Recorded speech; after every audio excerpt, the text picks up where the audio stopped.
Hello everyone, if you're still here, thank you for continuing to watch this video for my year update on my first meads that I ever made.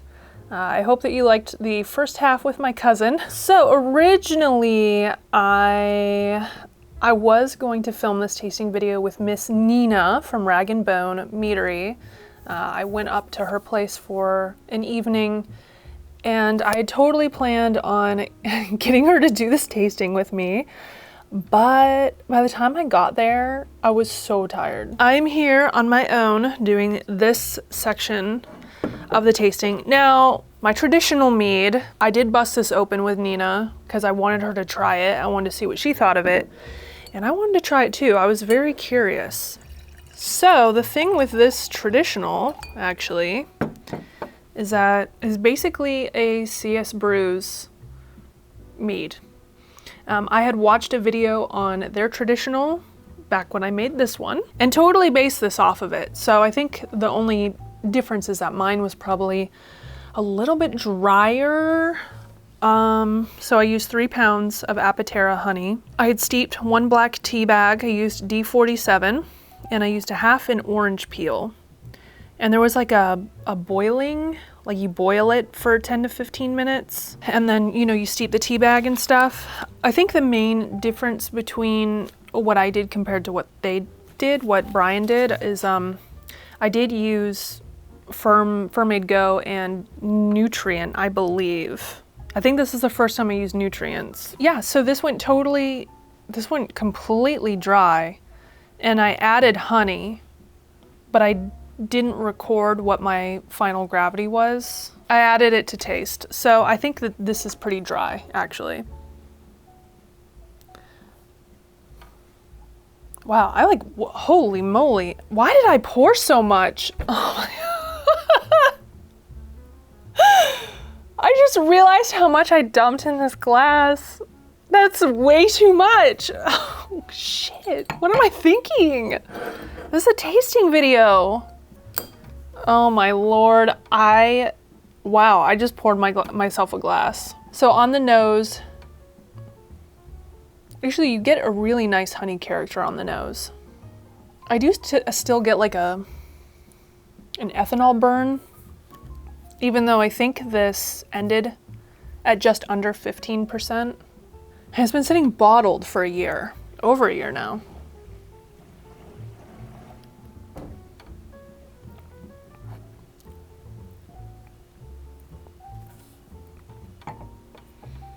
You do get hit with like the honey in the beginning, and it really finishes on a citrus note, which makes sense because of the orange peel. And I think you do pick up the tea a little bit too. There is a little bit of a tannic value to this. This mead actually did come out very nicely. I would say it was a pretty legit recipe for like a traditional, sort of a simple mead. Yeah, because I used just a wildflower honey. It's nice at the very beginning. Like when you first swallow, you get like a honey blended with like a true orange type flavor, which just kind of melts off into like tea and citrus. It has a little bit of fire to it, you know? I mean, that's just a word that came to my head. It's like the alcohol. I think this would be much nicer at a lower alcohol. I know 14.7 or 15% doesn't really sound like a whole lot, but with really delicate flavors, like most of the flavor that we want to come out of this clearly is the honey. But if there's too much of an alcohol burn, and that kind of like overtakes all of those nice, subtle, sweet flavors. Oh, I'm over here just trying to get fancy. I don't know. I think that's all I can really say about it. It'd probably be very nice chilled as well. Okay, I gotta go grab another glass for the dandelion. Oh. Okay, and the dandelion mead I made right after this one, so this was the last of my first meads, I like to say.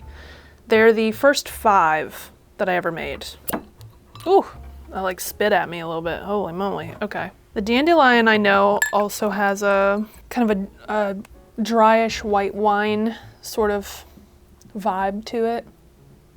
It does have a very nice floral, sort of a citrusy floral beginning to it. Now, I know, let's see. I didn't actually use that many flowers in my original dandelion recipe. It says 2.5 cups, which were soaked for a few days, or 2 days. But I did add orange and lemon zest. Oh, and juice in the very beginning, and raisins. Oh no, those were in secondary. Sorry, I'm trying to read my notes. So orange, lemon zest, raisins in secondary, and only 2.5 cups of flowers. It's kind of wild. And 3 pounds of honey. I don't even say what kind. I assume it's just a wildflower honey. There's kind of an odd scent in there, and I'm trying to figure out what it is. It's like a weird, like not musky. I don't know how to describe it.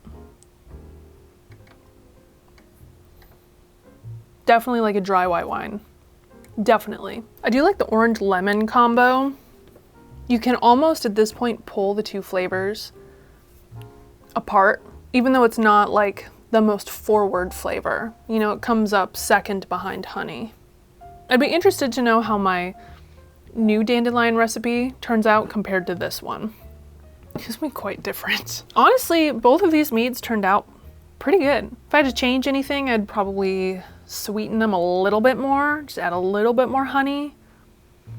But otherwise, they're good. Much better than my first 3 meads, which you already saw. They were very bad. All right, well, thank you so much for watching this video. I appreciate your support. And yeah, I'm gonna drink what I poured. Call it a day. All right, thank you so much. Appreciate you. Mwah. See you next time. Bye.